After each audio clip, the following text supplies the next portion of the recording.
Özellikle dijital alanda, dijital dünyada sanal kumar diye bir belanın gençlerimizi, insanlarımızı zehirlediğini, toplumu zehirlediğini buradan hatırlatmak isterim.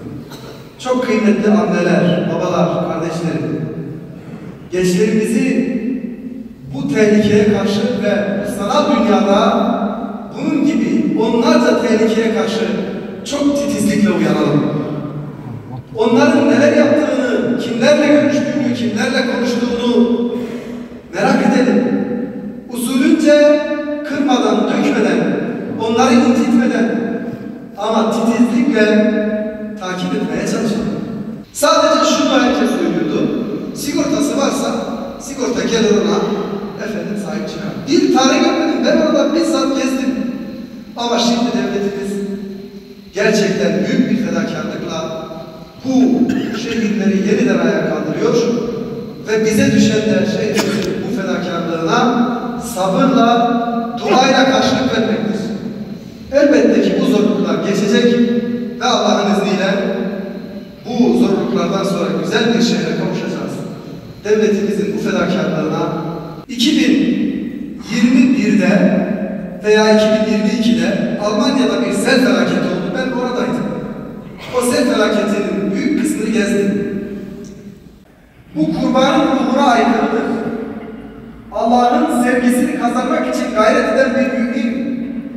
Allah temiz olanı sever, temizleyeni sever. Kur'an-ı Kerim'in ayetini bilen ve inanan bir mümin çevresini kirletmek için ibadet eder. Çevresinin sağlığını tehlikeye atacak şeyler yapar. Bunun için değerli kardeşlerim, kurbanımıza zarar verecek bu davranışlara da sevmediği bir amelin içinde olacağız. Yani kirleteceğiz.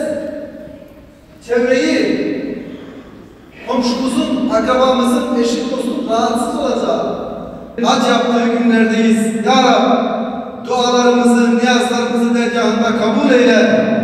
Allah'ım, bu aziz günlere kavuştuğumuz için sana hamd ediyoruz, şükrediyoruz. Dilimizi hamdden şükürler eksik etme ya Rabbi.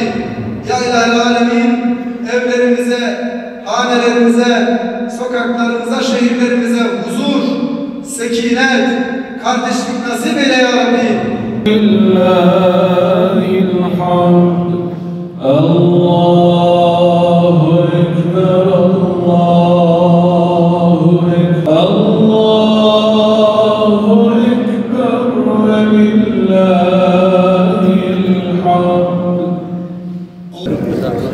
Bayram mübarek olsun.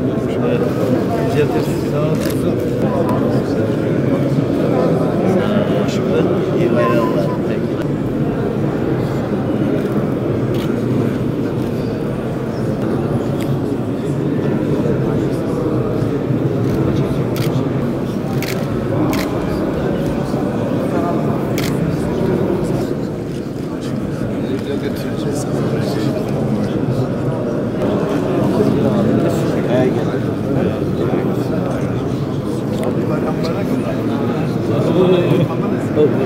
Bayram mübarek olsun.